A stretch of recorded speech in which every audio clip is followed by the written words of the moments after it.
Apakah keberadaan Allah itu membutuhkan dalil, membutuhkan bukti? Ulama terbagi. Sebelum saya uraikan begini, persoalan itu ada yang sifatnya daruri, ada yang qat'i, ada yang nazari. Jadi ada yang daruri atau qat'i, ada yang nazari. Kalau sesuatu itu daruri, dia tidak butuh bukti. Kalau dia daruri, contoh, anak itu lebih dibelahkan lahirnya daripada orang tuanya, itu butuh bukti atau tidak? Tidak usah, pasti semua sepakat. Jadi hal-hal yang disepakati itu tidak usah lagi untuk dibuktikan. Yang namanya orang tua pasti lebih dulu lahir daripada anaknya. Akan ada tidak yang membantah pernyataan itu? Nah ada. Jadi itulah yang tadi bilang ini sifatnya daruri. Tapi kalau misalnya dikatakan Pak bumi ini bulat, ini butuh bukti dia. Butuh. Karena ternyata orang tidak menyepakati. Ini sifatnya nazari, dia membutuhkan bukti. Keberadaan Allah itu masuk dalam kategori apa? Apakah dia bersifat daruri atau dia bersifat nazari? Bismillahirrahmanirrahim. Assalamualaikum warahmatullahi wabarakatuh.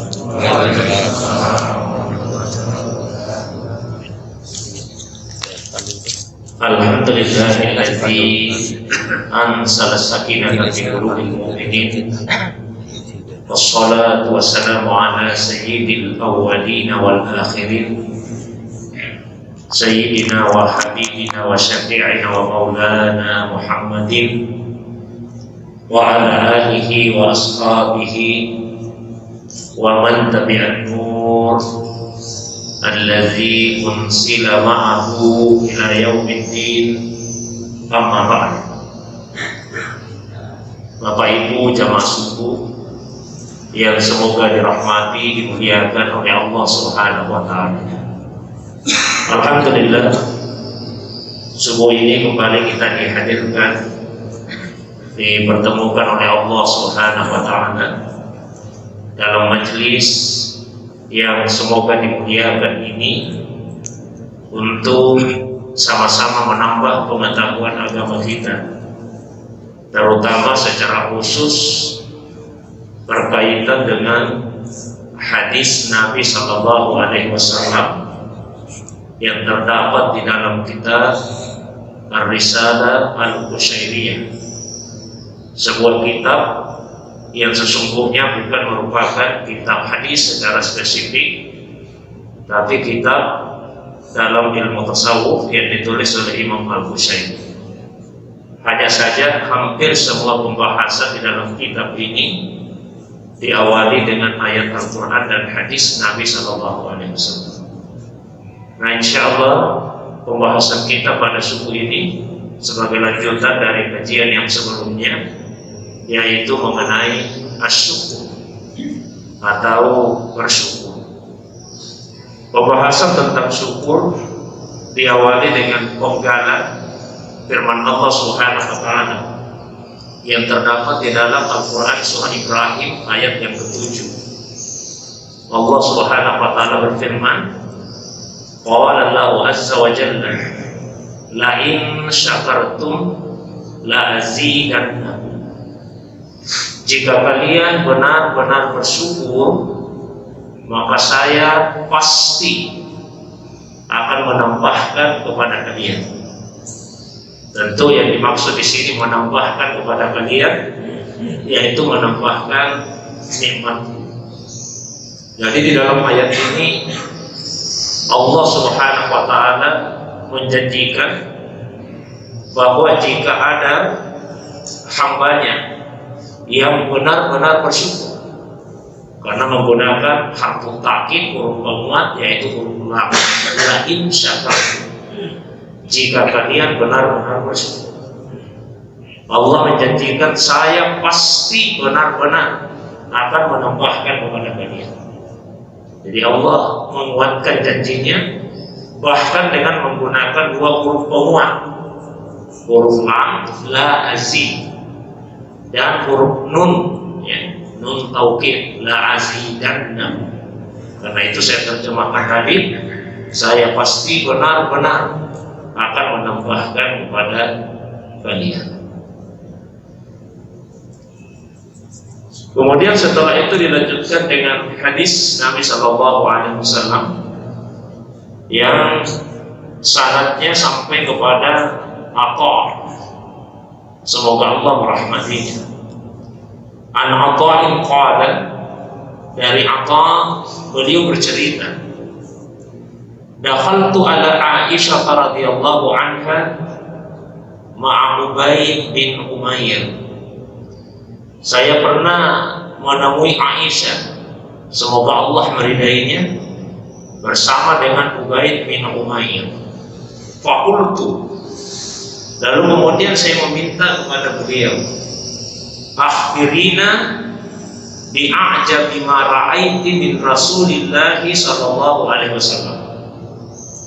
Beritahukanlah kepada kami tentang sesuatu yang paling menakjubkan, yang paling mengesankan, yang engkau pernah lihat pada diri Rasulullah sallallahu alaihi wasallam.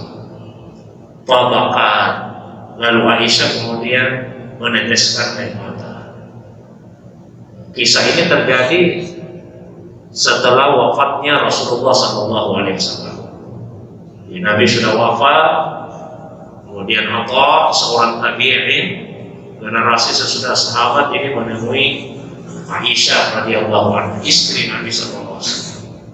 Kemudian meminta kepada beliau untuk menceritakan peristiwa kejadian yang sangat berkesan, yang paling menakjubkan yang beliau pernah saksikan secara langsung pada diri Rasulullah sallallahu alaihi wasallam. Itulah yang kemudian membuat Aisyah meneteskan air mata. Beliau menangis. Wa qala, lalu kemudian beliau menjawab, wa ayyu sya'nihi lam yakun ajaban. Adakah urusan atau kejadian yang terjadi pada Nabi sallallahu alaihi wasallam yang tidak berkesan, yang tidak menakjubkan?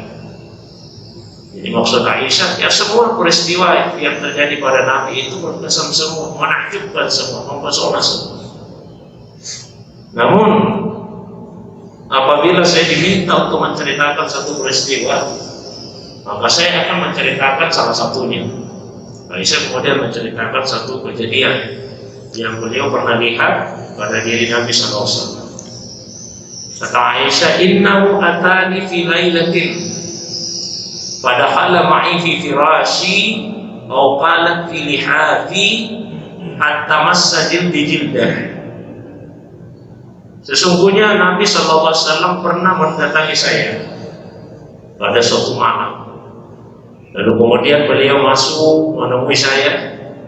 Kemudian beliau masuk ke dalam tempat tidur saya, atau dalam riwayat yang lain disebutkan di dalam selimut saya, sehingga kemudian kulit saya menyentuh kulitnya Nabi.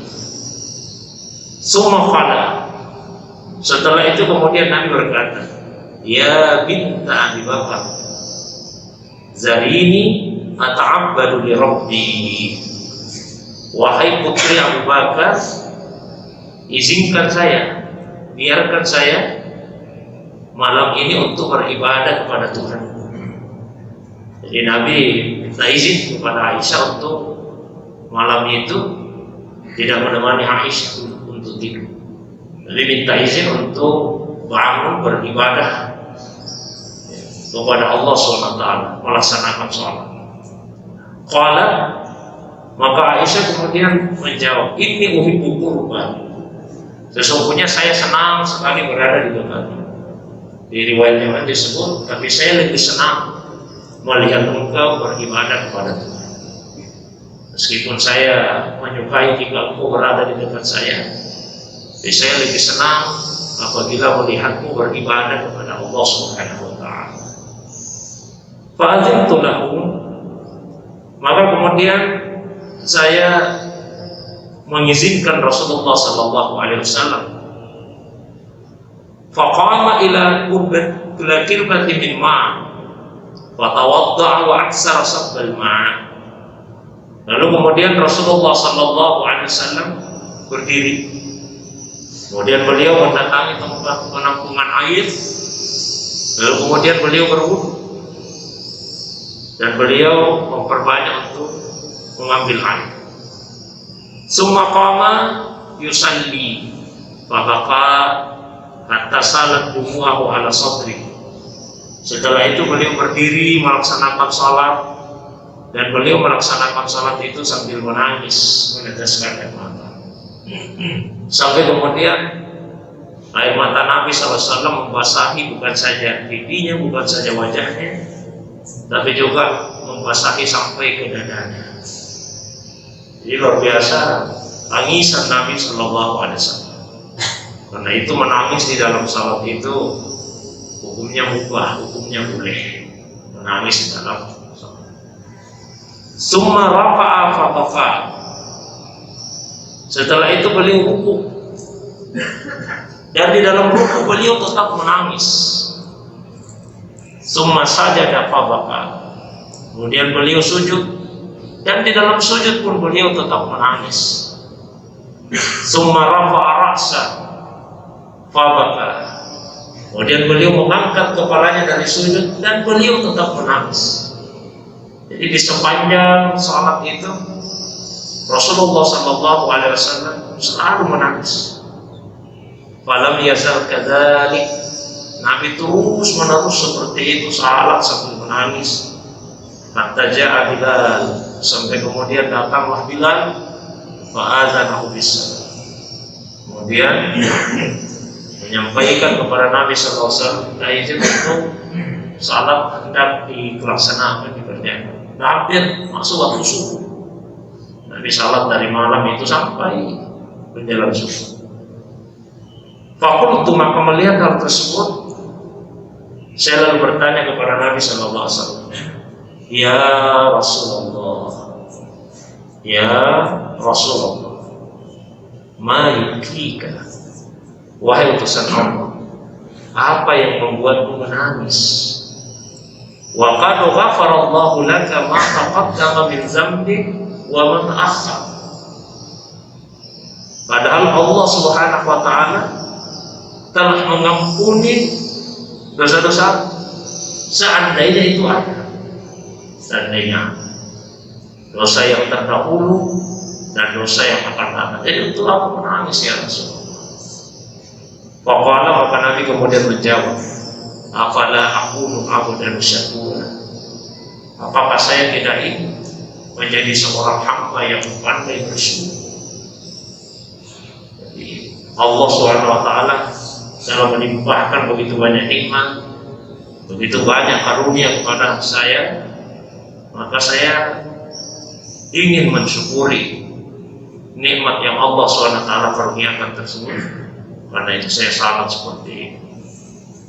Walimana af'al, ditambah lagi kata Nabi, bagaimana mungkin saya tidak akan melakukannya seperti ini? Wa qad unsila alayya, sementara telah turun kepada saya satu ayat Al-Quran. Lalu beliau membacakan surah Al-Baqarah ayat 164. Inna fi khalqis samawati wal ardi wa ikhtilafil laili wan nahari wal fulki allati tajri fil bahri bima yanfa'un nas wa ma anzalallahu minas sama'i min ma' fa ahya bihil arda ba'da mautiha wa bassa fiha min kulli dabba wa tasrifir riyahi was sahabil musakhkhari bainas sama'i wal ardi la ayatin liqaumin ya'qilun. Sesungguhnya pada penciptaan langit dan bumi, pada pergantian malam dan siang, dan kapal-kapal yang berlayar di lautan yang membawa barang-barang yang bermanfaat bagi manusia, dan apa yang Allah turunkan dari langit yang berupa air hujan, lalu Allah hidupkan bumi setelah matinya, dan Allah Subhanahu wa ta'ala membiarkan di dalamnya aneka macam binatang. Lalu Allah Subhanahu wa ta'ala menggerakkan angin, begitu juga awan yang ditundukkan di antara langit dan bumi. dan itu semua adalah tanda-tanda kekuasaan Allah bagi orang-orang yang berakal. Di riwayat yang lain disebutkan bahwa ayat yang dibaca oleh Nabi itu adalah surah Ali Imran ayat 190. Redaksinya mirip dengan ayat ini. Inna fi khalqis samawati wal ardi wa ikhtilafil laili wan nahari la ayatin li ulil albab. Itu yang dibaca oleh Nabi SAW dan dilanjutkan ayat 191 di surah Ali Imran tersebut. Keduanya mirip, ya, menguraikan tentang tanda-tanda kekuasaan Allah SWT. Bedanya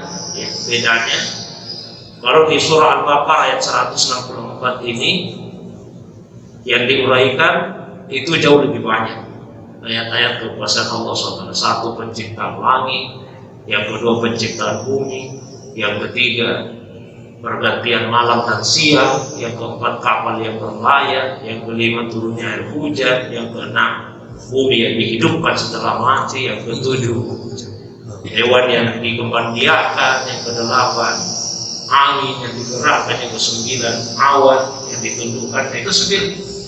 Kemudian ujungnya yaitu tanda kekuasaan Allah bagi orang yang berakal.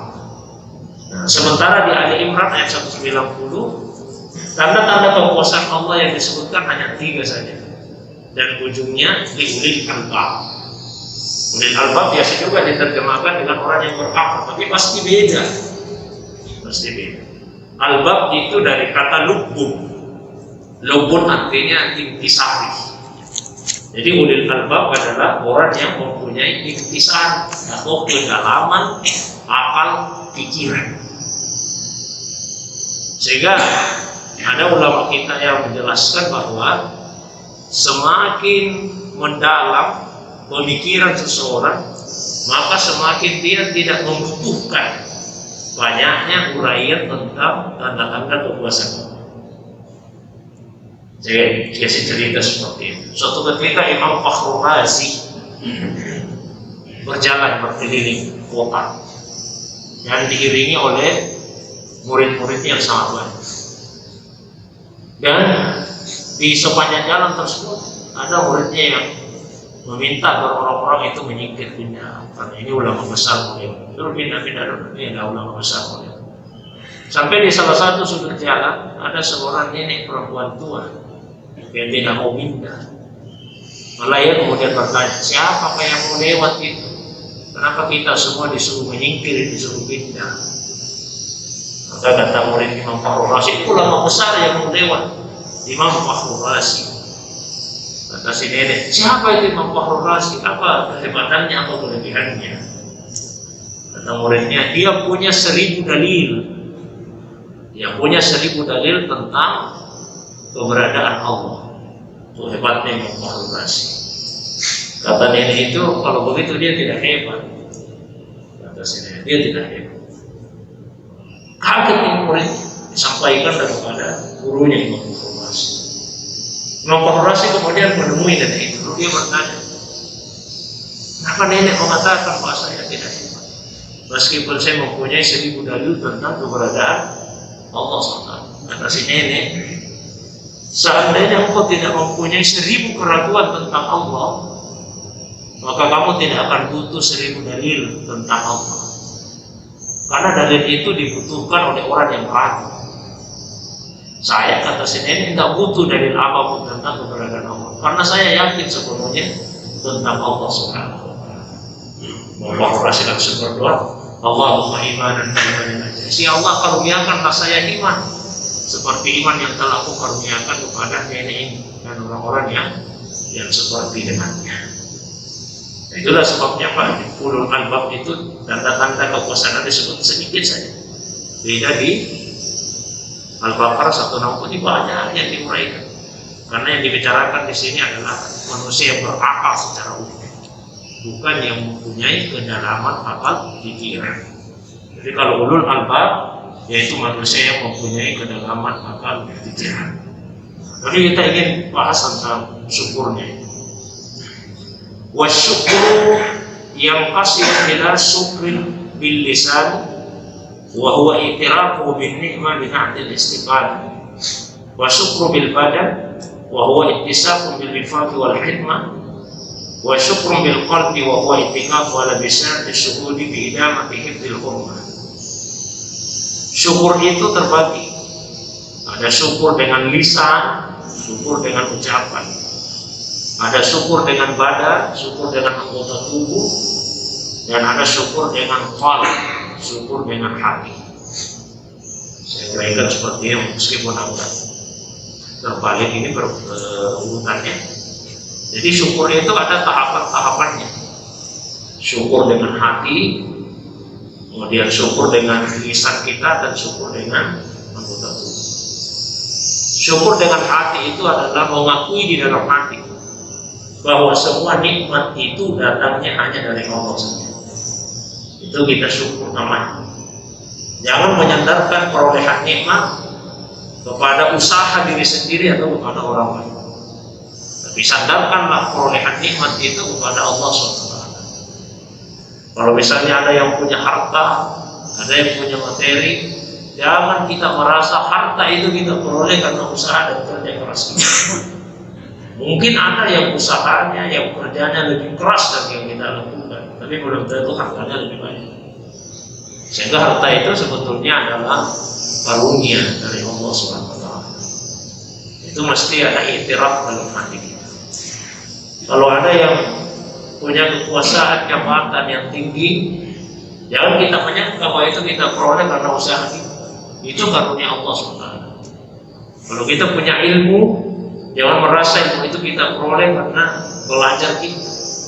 Ilmu itu adalah pemberian dari Allah Subhanahu wa Ta'ala. Syukur di dalam hati. Lalu kemudian sana di lisan, memuji Allah Subhanahu wa Ta'ala dengan lisan kita, minimal dengan mengucapkan alhamdulillah. Minimal kita ucapkan alhamdulillah. Itu syukur dengan lisan kita. Kemudian yang ketiga yaitu syukur dengan badan, dengan anggota tubuh, yaitu menggunakan nikmat yang Allah Subhanahu wa Ta'ala karuniakan sebagai sarana untuk mendekatkan diri kepada Allah dan memberikan manfaat yang sebanyak-banyaknya kepada sesama manusia.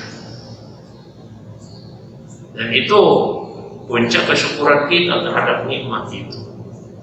Kalau misalnya ada yang diberikan harta, bagaimana supaya harta itu dia gunakan sarana mendekatkan diri kepada Allah dengan melakukan ibadah maliyah, ibadah yang berkaitan dengan harta. Gunakan harta itu untuk menunaikan ibadah haji, menunaikan ibadah umrah, bangun masjid, dan sebagainya. Dan sarana untuk memberi manfaat yang sebesar-besarnya kepada orang lain, membantu orang-orang miskin, anak-anak yatim, dan mereka yang membutuhkan. Kalau ada yang dikaruniai oleh Allah SWT dengan jabatan, jadikan itu sebagai sarana untuk mendekatkan diri kepada Allah. Buatlah kebijakan yang membuat orang taat kepada Allah Subhanahu wa Ta'ala, dan jadikan sarana untuk memberi manfaat kepada masyarakat yang dipimpin, sehingga tidak ada yang dizalimi hak-haknya. Semua bisa menerima hak-hak yang semestinya.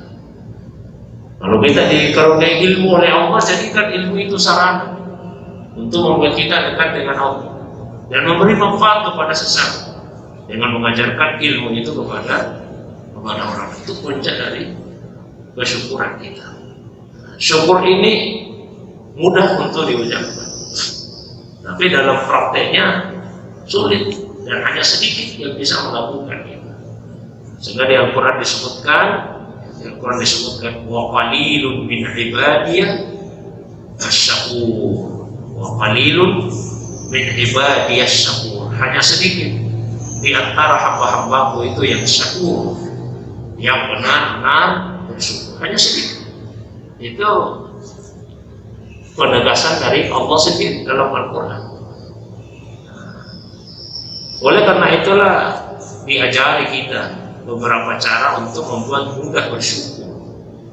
Di antaranya Nu'man bin Bashir bercerita, sami'tu Rasulullah sallallahu alaihi wasallam yaqulu 'alal mimbar. Saya pernah mendengar Rasulullah SAW menyampaikan di atas mimbar, malam yashkuril qalil lam yashkuril katsir. Siapa yang tidak bisa mensyukuri yang sedikit, dia akan susah mensyukuri yang banyak. Malam yashkurin nas lam yashkurillah. Siapa yang tidak bisa berterima kasih kepada manusia, susah dia bersyukur sama Allah. At-tahaddus bi nikmatillahi syukrun, menceritakan nikmat Allah itu wujud rasa syukur. Wa tarkuha kufrun, dan meninggalkannya adalah kekufuran. Wal jama'atu rahmah wal furqatu azab. Jamaah itu adalah rahmat dan perpecahan itu adalah azab. Jadi ada beberapa hal yang Nabi sampaikan dalam hadis tadi yang berkaitan dengan cara mensyukuri nikmatnya Allah. Satu, dengan belajar mensyukuri nikmat yang kecil, yang sedikit, menurut ukuran kita. Karena sebetulnya nikmat itu sekecil apapun, sesedikit apapun, menurut ukuran kita itu sebetulnya nikmat yang besar, nikmat yang banyak dan yang besar. Hanya sifat rakus kita yang kemudian membuat memandang nikmat itu kecil dan sedikit. Sekalipun sekali lagi kita menghitungnya kecil sedikit, tapi syukurilah itu. Insyaallah dengan cara seperti itu kita juga akan dimudahkan untuk mensyukuri nikmat yang lebih banyak, nikmat yang lebih besar lagi. Kemudian belajar untuk selalu berterima kasih kepada sesama manusia. Kalau kita pandai berterima kasih kepada sesama manusia, insyaallah Allah Subhanahu wa Ta'ala akan menjadikan kita sebagai hamba-hamba yang juga pandai bersyukur kepadanya. Lalu kemudian menyampaikan nikmat itu kepada orang lain. Jadi tidak dilarang Pak, kita menceritakan nikmat kepada sesama. Nabi pun diperintah oleh Allah, wa amma bi nikmati rabbika fahaddits. Dan adapun terhadap nikmat Tuhanmu ya Muhammad, fahaddits, ceritakan itu, ceritakan. Jadi menceritakan nikmat, karena itu ada kebiasaan kita ini syukuran. Ada yang dapat nikmat ya syukuran. Mengundang teman-teman, tetangga-tetangga, keluarga, sahabat. Lalu kemudian diadakanlah perjamuan sebagai wujud rasa syukur. Ada yang punya rumah baru syukuran, punya kendaraan baru syukuran. Ada yang anaknya selesai kuliah syukuran, ya, menikah syukuran. Itu menceritakan nikmat, memberitahukan nikmat kepada orang lain. Sebaliknya menyembunyikan itu bisa menjadi bentuk kekufuran. Karena Allah senang nikmatnya itu terlihat. Inna Allah yuhibbu athara nikmatihi fi abdi.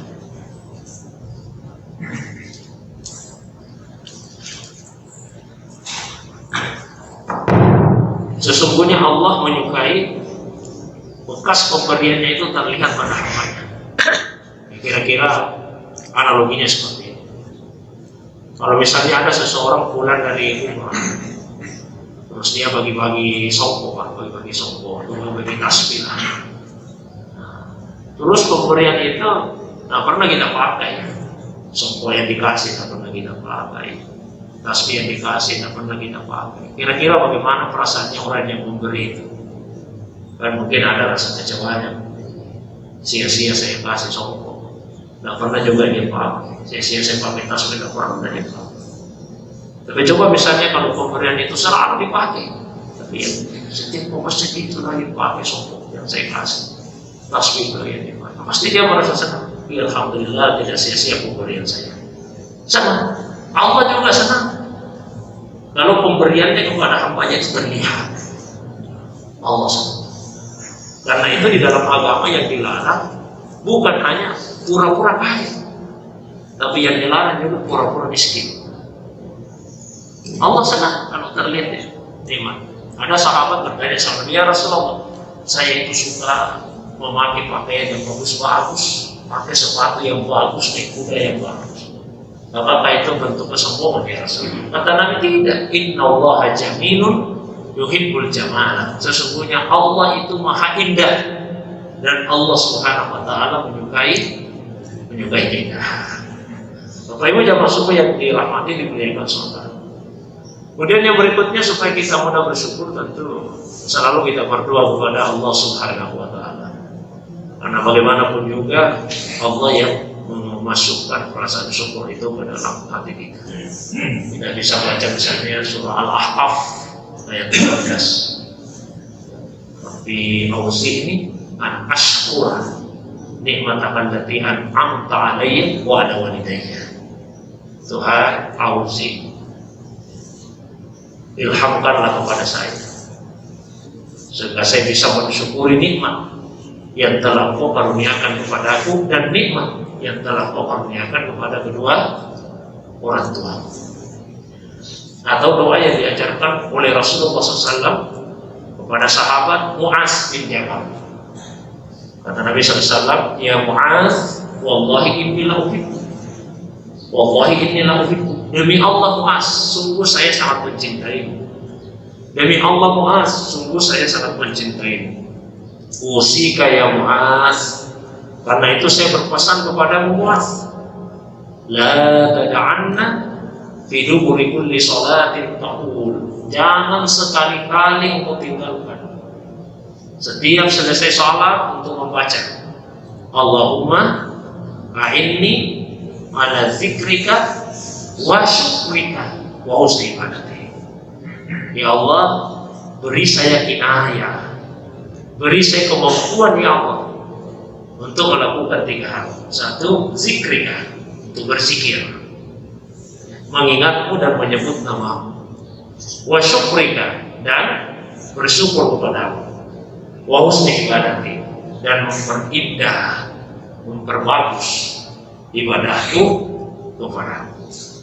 Nah, itu diantara cara yang bisa kita lakukan supaya kita mudah atau dimudahkan mensyukuri nikmat Allah Subhanahu wa taala. Saya kira itu saja Pak pengantar yang saya sampaikan. Seperti biasa saya berikan waktu yang lebih panjang, lebih lapang. Kalau ada hal-hal yang ingin didiskusikan. Yang menyangkut tadi doa yang diberikan Rasulullah, ada yang membaca sebelum salat, Ilahi anta maksudi wa ridha matlubi, Allahumma a'inni ala dzikrika syukri husni ibadatika, Allahumma a'tini mahabbataka kama ridhaka. Ini pernah ada yang menyampaikan seorang penceramah di Ustaz bahwa itu tidak bisa dibaca sebelum tidak boleh kita membaca itu sebelum salat. Katanya itu tergolong bid'ah. Apa benar itu Ustaz? Baik, seperti ini. Salat itu adalah yang perbuatan. Muftatahatun bin takbir wa muftatahatun bin taslim. Yang diawali dengan takbir, diakhiri dengan salam mu'aniyah. Jadi salat itu punya awal, punya akhir. Awalnya salat adalah takbir, takbiratul ihram, dan akhirnya salat adalah salam. Itu awal dan akhir. Jadi kapan seseorang itu dinamakan salat? Itu dimulai pada saat dia mengucapkan takbiratul ihram. Mengapa disebut dengan takbiratul ihram? Ihram itu dari kata haram. Dinamakan dengan takbiratul ihram karena apa yang tadinya boleh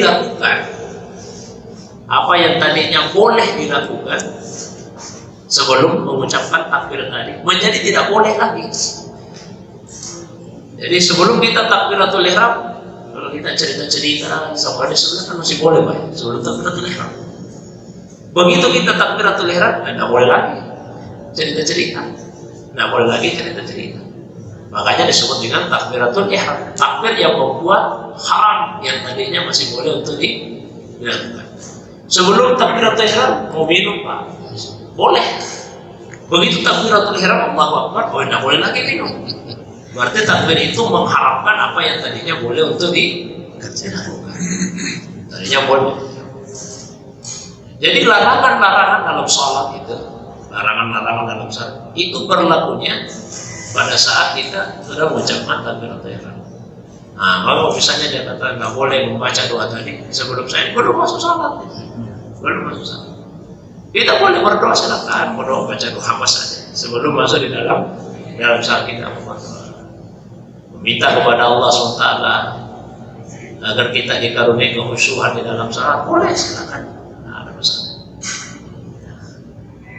Yang kecuali kalau misalnya kita menganggap itu rangkaian dari ibadah salat, yang kemudian salat itu menjadi tidak sah atau berkurang pahalanya jika itu tidak dilakukan. Nah, itu yang tidak. Ya, misalnya kamu kalau tidak baca ini sebelum salat, ilahi yang tak maksudi warina apa itu ya, nanti salat itu tidak sah atau kurang pahalanya itu kalau kamu tidak baca ini. Nah, itu tidak boleh. Karena sebetulnya dia bukan bagian dari ayat salat tersebut. Kalau ada yang mau bacanya silakan. Dan beberapa ulama kita memang menyukai untuk membaca itu sebelum masuk di dalam salat. Kalau ilahi yang tak maksudi warina apa maklum itu di dalam kelompok tasawuf ya. Adapun doa tadi Allahumma inni ala zikrika wa syukrika wa ibadatik itu Nabi ajarkan untuk dibaca kalau di hadis di duburnya salat. Nah, ulama kita itu punya dua penjelasan apa itu duburnya salat. Ibaratnya Pak, mohon maaf, kita ini manusia kan mohon maaf, kita punya dubur. Itu dubur Pak masih bagian dari tubuh atau bukan bagian tubuh? Bagian tubuh. Sehingga sebagian ulama memahami kalau duburnya salat berarti masih bagian dari salat. Karena itu sebagian ulama membacanya masih di dalam salat. Sebelum salat. Sebelum salat itu dibaca. Jadi kalau sudah baca tahiyat sampai akhir fil alamina innaka hamidum majid. Nah, doanya dibaca di situ. Allahumma inni ala zikrika wa syukrika wa ibadatik. Karena memahami yang Nabi sampaikan tadi, la tada'anna fi dubur kulli salat. Jangan tinggalkan pada duburnya salat. Berarti kalau duburnya salat masih di dalam salat dibaca. Namun ulama lain mengatakan tidak. Ini meskipun dubur itu bagian dari tubuh, tapi sebetulnya ini sudah di luar salat. Tapi karena begitu dekatnya, seakan-akan masih menjadi bagian. Seakan-akan bisa menjadi bagian. Jadi begitu selesai salat, kita membaca doa tadi. Itu dua penjelasan ulama kita. Mau dibaca di dalam salat silakan, mau dibaca setelah salat juga diperbolehkan. Dua penafsiran ulama kita terhadap hadis Nabi SAW atau wasiat Nabi kepada Muaz bin Jabal tersebut. Jadi sesudahnya mana? Jangan menggantikan Pak, dibaca dulu karena dua-duanya ada hadisnya. Bukan menggantikan. Jadi kalau tentang baca istighfar itu dari Aisyah secara langsung. Aisyah radhiyallahu anha. Aisyah berkata, Nabi itu tidak insiraf, tidak berpaling dari salat. Jadi setelah beliau salam, beliau tidak berpaling. Ada ulama yang memahami tidak berpaling, tidak meninggalkan tempat, dan juga memahami tidak mengubah posisinya, dan mengubah posisi duduknya. Hatta istaghfara salasan, sampai beliau istighfar 3 kali dan membaca Allahumma antas salam wa minkas salam tabarakta ya zal jalali wal ikram. Itu hadis dari Aisyah radhiyallahu anha, istrinya Nabi. Jadi Nabi tidak berpaling dari salat sampai beliau istighfar 3 kali. Nah, terus salah seorang periwayat hadis ini ditanya, bagaimana istighfarnya Nabi? Lalu dijawab, Nabi mengucapkan astaghfirullah, astaghfirullah, astaghfirullah. Ini kan diganti-ganti. Dia amalkan saja dua-duanya. Al-jam'u baina syai'ain aula min ihmali ahadihima. Menggabungkan dua amalan itu lebih baik daripada mengamalkan satu meninggalkan yang lain. Baca juga istighfar, baca juga doa tadi Allahumma inni ala zikrika wa syukrika wa ibadatik. Begini Allahu a'lam. Dalam pembahasan di luar tema yang disampaikan Ustaz, kisahnya Imam Fahrul Razi. Jadi ini menarik karena sebagian saudara kita hari ini sedikit-sedikit mana dalilnya, berarti menimbulkan keraguan. Sementara kaidah dalam agama kita semua ibadah yang sifatnya muhdats selama tidak ada perintah, saya ibadah khusus, selama tidak ada perintah tidak boleh dikerjakan. Kalau gairah makna, selama tidak dilarang boleh dikerjakan. Nah, ini menyangkut dengan teman-teman kita, kadang saudara kita yang mungkin ya baru ikut kajian sedikit-sedikit. Mana dalilnya Ustaz? Mana dalilnya Ustaz? Bagaimana penjelasan itu? Apakah ini menimbulkan keraguan atau sekedar macam-macam? Karena ya di tengah-tengah masyarakat yang majemuk sekarang dengan serangan medsos yang begitu gencar pada kita, tidak sedikit yang jadi mufti-mufti dadakan, mufti-mufti dadakan kemana-mana berfatwa. Padahal cuma belajar dari Syekh Google sudah berani berfatwa kemana-mana. Jadi ini kita mau hati-hati, mudah-mudahan yang tidak berhak berfatwa kita jangan sekali-kali berfatwa. Kita sebagai orang awam ya cukuplah kita mengikuti ulama-ulama yang sudah kita percaya. Dan ini bahaya sekali Pak, nanti akan timbul masalah di tengah umat ketika kita yang tidak punya hak untuk berfatwa. Yang kapan Pak, baca Quran saja belum beres sudah jadi mufti-mufti jalan. Kembali ke kisah tadi, kisah Pak Rosi yang dituduh oleh nenek tadi bahwa dia punya dalil 1000 tentang Allah SWT, tapi nenek katakan saya tidak punya dalil tapi saya lebih yakin. Jadi mohon penjelasan yang lebih tajam. Mudah-mudahan kita jemaah jadi bisa lebih bijak lagi menyikapi apakah itu isu-isu yang ada di medsos atau isu-isu yang biasa dibawa oleh penceramah-penceramah lain di masjid. Yang pertama Pak ya, tentang dalil. Apakah segala sesuatu itu membutuhkan dalil? Kita mulai dari hal yang sangat mendasar saja. Adanya Tuhan itu butuh dalil atau tidak kira-kira? Apakah adanya Tuhan itu membutuhkan dalil atau tidak? Dijawab saja, butuh atau tidak kira-kira? Adanya Tuhan. Bahwa Tuhan itu ada, dia butuh bukti atau tidak? Ya. Ulama kita sendiri beda pendapat. Itu dibahas dalam kitab-kitab tauhid. Itu bab hal yahtaju wujudullahi ila dalil. Apakah keberadaan Allah itu membutuhkan dalil, membutuhkan bukti? Ulama terbagi. Sebelum saya uraikan begini, persoalan itu ada yang sifatnya daruri, ada yang qat'i, ada yang nazari. Jadi ada yang daruri atau qat'i, ada yang nazari. Kalau sesuatu itu daruri, dia tidak butuh bukti. Kalau dia daruri, contoh, anak itu lebih di belakang lahirnya daripada orang tuanya, itu butuh bukti atau tidak? Tidak usah, pasti semua sepakat. Jadi hal-hal yang disepakati itu tidak usah lagi untuk dibuktikan. Yang namanya orang tua pasti lebih dulu lahir daripada anaknya. Akan ada tidak yang membantah pernyataan itu? Nah ada. Jadi itulah yang tadi bila ini sifatnya daruri. Tapi kalau misalnya dikatakan Pak bumi ini bulat, ini butuh bukti dia. Butuh. Karena ternyata orang tidak menyepakati. Ini sifatnya nazari, dia membutuhkan bukti. Keberadaan Allah itu masuk dalam kategori apa? Apakah dia bersifat daruri atau dia bersifat nazari? Ada ulama kita yang mengatakan kalau dia nazari, buktinya tidak semua orang menyepakati adanya Tuhan.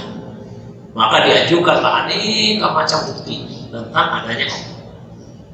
Tapi sebagian ulama kita yang lain itu mengatakan tidak. Yang mau dibuktikan itu antara bukti dengan yang mau dibuktikan harus lebih jelas yang mana Pak? Yang dibuktikan atau buktinya yang lebih jelas? Kalau kita ingin membuktikan sesuatu, ada yang mau dibuktikan, ada bukti yang lebih jelas, harusnya bukti atau yang dibuktikan? Kan mestinya bukti yang lebih jelas, karena dia yang mau menuju kepada yang adakah yang lebih jelas daripada Allah? Tidak ada. Maka dengan apa kita mau membuktikan Allah SWT? Kata para ulama, terutama ulama tasawuf, Allah itu sudah ada sebelum adanya yang lain. Allah tetap akan ada meskipun yang lain semua sudah binasa. Allah itu lebih jelas daripada apapun juga. Maka dengan apa Anda akan membuktikan adanya Allah Subhanahu wa ta'ala? Lalu kemudian ditanyakan, terus kalau Allah itu begitu jelas, kenapa ada yang tidak beriman kepadanya? Bukan karena ketidakjelasannya, tapi justru karena begitu jelasnya. Maksudnya seperti apa? Yang mana yang lebih jelas, siang atau malam? Siang. Lebih jelas mana Pak, siang atau malam? Siang. Mestinya kalau orang bisa melihat di malam hari, maka dia juga bisa melihat di siang. Mestinya begitu Pak ya. Kalau bisa melihat malam ketika gelap, siangnya mestinya juga bisa melihat karena lebih terang. Tapi kelelawar itu, kalau malam dia bisa melihat, kalau siang tidak bisa melihat. Kenapa tidak bisa melihat? Karena justru terlalu terangnya siang, sehingga kemudian dia tidak bisa melihat. Jadi orang yang tidak mengimani Allah itu bukan karena Allah itu yang tidak jelas, tapi justru karena begitu jelasnya Allah sehingga kadang-kadang dia tidak mampu untuk menyaksikan. Matahari Pak yang terang itu, kalau dari jauh kita bisa menyaksikan, kalau semakin mendekat kita tidak sanggup lagi mata kita untuk menyaksikannya. Bukan karena dia tidak jelas, tapi karena begitu terangnya, begitu jelasnya mata kita yang tidak mampu untuk melihatnya. Nah, terlepas dari perbedaan tersebut, para ulama kita tetap menunjukkan sekian banyak dalil yang menunjukkan adanya Allah Subhanahu wa ta'ala. Satu dulu Pak ya. Jadi tidak semua hal itu perlu dalil. Yang kedua, dalil itu sendiri ada dalil akli, ada dalil akli. Dan kadang-kadang selalu kita persempit. Mana dalilnya? Ya kita maksud itu sempit. Mana ayatnya, mana hadisnya, itu saja. Padahal dalil itu ada dalil akli, ada dalil akli. Makanya ada yang disebut dengan kias. Kias itu pakai akal, pakai logika, pakai analogi. Dan itu diakui di dalam agama. Jadi ada dalil akli, ada dalil akli. Itu diakui di dalam agama kita. Termasuk tentang pembuktian adanya Allah, itu ulama kita menggunakan bukan hanya ayat-ayat Al-Quran, tapi juga menggunakan dalil akli, dalil akal. Apa misalnya dalil akalnya? Semua yang ada itu ada yang membuatnya, menciptakannya. Nah, ini misalnya botol, pasti tidak mungkin ini botol ada sendiri nih, ada yang membuat. Pasti ada yang membuat. Ini kitab, tidak mungkin ada sendiri, ada yang membuat. Kalau yang kecil-kecil seperti ini saja tak bisa ada dengan sendirinya, apalagi langit dan bumi. Tidak mungkin langit dan bumi ini ada dengan sendiri. Pasti ada penciptanya. Pasti ada Maha Pencipta. Maha Pencipta itulah Tuhan. Kalau dalam agama kita, Tuhan itu dinamakan dengan Allah Subhanahu wa ta'ala. Itu yang kedua. Kemudian yang berikutnya, yang ketiga, persoalan itu ada yang disebut secara eksplisit, ya, ada yang disebut secara eksplisit, tapi ada juga yang tersirat. Jadi ada yang tersirat, yang tersirat. Contoh Pak ya, kalau misalnya kita ada kumpul, terus acara makan-makan, dipersilakan, silakan makan. Silakan itu silakan. Ada orang tidak pergi makan. Saya kenapa tidak makan? Kita belum dipersilakan untuk ambil piring dan dipersilakan ambil sendok, cuma disuruh makan saja. Dan sebetulnya Pak, itu sudah tersirat. Jadi sekalipun tidak dikatakan silakan ambil piring, silakan ambil sendok, tapi begitu dikatakan silakan makan, itu kan secara otomatis berarti sudah dipersilakan untuk ambil piring, ambil makan, kan seperti itu. Karena tidak bisa kita makan ini kalau tidak ambil piringnya, ambil makan. Itu namanya tersirat. Jadi kadang-kadang Pak itu ada yang mengatakan tidak ada di dalam Al-Quran, tidak ada dalam hadis. Tidak ada secara tersurah. Tapi tersirat itu pasti ada. Itu tugasnya ulama kita untuk menunjukkan ini dalilnya secara tersirat. Cuma orang awam itu kan maunya yang tersirat, yang langsung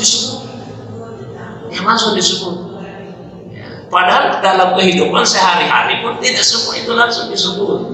Seperti yang saya contohkan tadi, tidak harus dikatakan.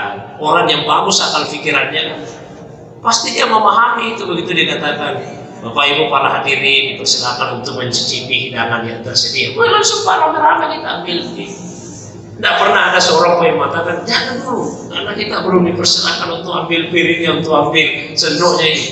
Baru dipersilakan makan saja, mestinya dipersilakan. Tidak perlu, karena sudah tersedia.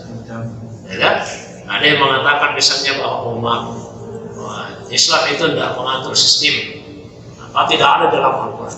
Itu hukum-hukum. Bagaimana mau diterapkan kalau tidak ada perangkatnya? Jadi biar tidak disebut, itu mestinya bisa dipahami. Ya itulah namanya dalil secara kan. Nah, terus yang keempat ini penting juga. Para ulama itu ketika menyampaikan hukum sering atau kadang-kadang itu tidak menyampaikan dalilnya. Dia sampaikan saja hukumnya, apakah dalam lisan atau di dalam kitab-kitab. Ya. Ketika itu misalnya disampaikan untuk kepentingan orang awam, nah disebut-sebut Pak itu dalilnya kadang-kadang. Kenapa? Karena kita ini orang awam, yang kita butuhkan itu adalah hukumnya. Ya, hukumnya. Oh, yang penting kita tahu ini hukumnya begini. Kadang-kadang kita tidak terlalu penting itu mana dalilnya terlalu penting bagi kita. Yang terpenting itu adalah hukumnya. Jadi cukuplah bagi kita ini orang awam. Fas'alu ahla zikri kuntum la ta'lamun. Tanya sama orang yang tahu itu jika kalian tidak mengetahui. Ulama sudah berikan yang mana dalilnya itu. Tidak perlu lagi dalam konteks untuk mengamalkan apa yang disampaikan. Itu ketika ulama kita yang sudah memberikan penjelasan. Terus tadi penting juga Pak, berikutnya yang kelima barangkali. Beda itu faqih dengan mufti. Beda faqih dengan mufti. Orang yang faqih yang mendalam pengetahuan agamanya belum tentu Pak dia bisa berfatwa, belum tentu bisa memberikan fatwa. Ya, karena fatwa itu selain tahu tentang kita, tahu tentang kondisi real, dan dia juga tahu tentang kondisi personal orang yang bertanya. Itulah sebabnya kadang-kadang jawaban Nabi itu beda-beda, meskipun pertanyaannya sama. Karena ada yang datang ke Nabi terus bertanya, ya, kalau orang itu puasa apa boleh dia mencium istri? Nabi jawab, oh tidak boleh. Gak lama ada lagi yang bertanya, kalau orang puasa apa boleh dia mencium istri? Boleh. Jawabannya bisa beda. Yang satu tidak boleh, yang satu boleh. Boleh jelas. Yang tidak boleh tadi itu pengantin baru. Kalau dia dibolehkan mencium istrinya, nanti yang setelahnya itu dia lakukan juga. Yang saya bolehkan itu pengantin lama itu. Ya dia cium istri tidak ada masalah juga. Sudah biasa. Dilihat Pak itu kondisi personalnya.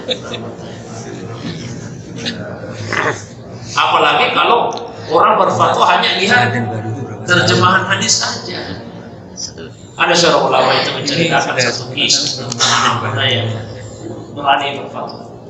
Dia keseluruhkanlah satu hadis. Disebutkan di situ bahwa Rasulullah SAW salat di atas. Dia baca itu khamrah. Paling tepatnya khumrah. Nah ini mana terjemahannya ini hadis. Rasulullah SAW salat di atas khamar. Terjemahkan begitu. Salat di atas khamar. Itu tidak salah baca itu hadis. Hari gimana sumbernya di Sahih Bukhari? Masa Nabi salat di atas khamar? Karena salah baca. Bukan khamar tapi khumrah itu semacam tikar. Nah, itu karena keliru dalam membaca. Termasuk juga misalnya bacanya benar tapi cara pemahamannya lagi yang salah. Saya tidak tahu apa saya berikan contoh itu. Pernah satu pengajian, kemudian tiba-tiba datanglah seseorang, sampaikan ke Syekh, ke gurunya, celaka saya. Ada apa? Saya baru saja membaca sebuah hadis, dan saya baru tahu setelah baca hadis itu ada yang selama ini saya lakukan ternyata itu tidak diperbolehkan dalam agama. Ternyata itu tidak boleh. Tapi saya baru baca hadisnya tadi. Apa itu yang selama ini kamu lakukan tidak diperbolehkan? Saya baca hadis yang menjelaskan bahwa tidak boleh menyirami tanaman tetangga. Saya biasa itu siram-siram itu tanamannya tetangga, siram-siram bunga kan, biar itu siram juga tanamannya tetangga. Baru saya baca hadisnya, Ternyata Nabi sampaikan, janganlah salah seorang di antara kalian menyirami tanaman tetangga. Baru baca ini hadisnya. Hadisnya ini benar Pak, ada. Jadi dilarang menyirami tanaman tetangga.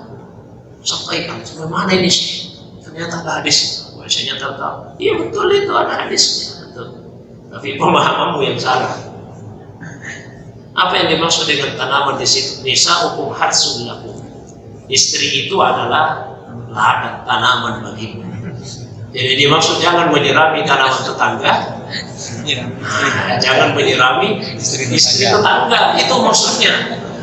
Jadi cuma baca hadis saja Pak. Bisa terjemahannya, itu bahaya Pak bagaimana?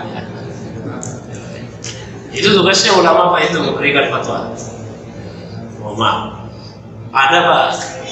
Ini salah satu pengajian nih. Satu masjid kan selalu baca itu terjemahan saya Pak. Terus dia terasa kemarin ada pengajian, saya sampai pada pembahasan hadis itu. Buat Nabi SAW pernah salat setelah salat asar. Supaya bagaimana hadisnya? Saya kira dilarang salat setelah salat asar. Sebenarnya benar itu hadisnya.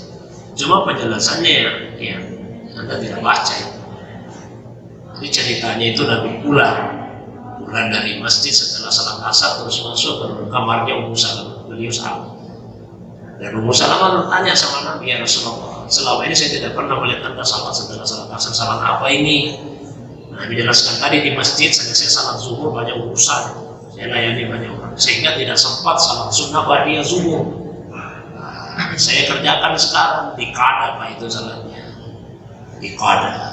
Nabi itu kalau sudah melakukan sesuatu maka Nabi konsisten melaksanakannya. Itu mengqada salat sunnah ba'diyah. Jadi kalau misalnya ada yang tidak lupa Pak atau begitu salat zuhur tiba-tiba ada telepon, harusnya ini diurus Pak itu. Lupa kita salat sunnah ba'diyah zuhur, baru ingat setelah salat asar, astagfirullah. Lupa tadi ini salat sunnah ba'diyah zuhur, bisa diqada. Bisa diqada. Tadi kita terlambat datang ke masjid, tidak sempat salat sunnah 2 rakaat sebelum subuh, bisa kita qada sekarang. Coba kalau kita cuma baca hadis, la sholata ba'dal fajri hatta tatlu asy-syams. Tidak ada salat setelah subuh sampai matahari terbit. Langsung kita salahkan ya melakukan yang seperti itu. Jadi masing-masing harus lihat kapasitas kita. Kalau belum sampai derajat mufti, jangan dulu memberikan fatwa. Ada sekolah khususnya itu Pak untuk memberi fatwa. Sekolah khusus. Ini ada lembaga fatwa di Mesir itu namanya Darul Iftah Al-Muslim. Itu yang punya kewenangan untuk memberikan fatwa. Sekira itu. Wallahu a'lam. Masalah banyak jemaah yang suka fatwa, jadi kita sebagai Ustaz yang jelaskan ya lebih clear. Ada sebagian sering-sering tanya dalil, sering-sering bid'ah itu yang biasa kasih letak jemaah dan di mana-mana sekarang mengejar seperti itu. Jadi mudah-mudahan pencerahan Ustaz yang seperti itu ya bisa lebih tahu diri kesalahan. Baik. Cukup Pak ya, sudah saya ada kegiatan banyak sehingga demikian fatwa kita tutup. Alhamdulillah rabbil alamin. Allahumma shalli ala sayyidina habibina syafiina Muhammad. Allahumma shalli wa sallim alaihi. Allahumma faqihna fid din wa 'allimna at-ta'wil. Allahumma faqihna fid din wa 'allimna at-ta'wil. Allahumma faqihna fid din wa 'allimna at-ta'wil. Subhanaka la 'ilma lana illa ma 'allamtana innaka antal alimul hakim. Rabbana atina fid dunya hasanah وفي الآخرة حسنة وقنا عذاب النار سبحانك ربي رب العزة عما يصفون وسلام على المرسلين وآخر دعوانا أن الحمد لله رب العالمين. Demikian, assalamualaikum.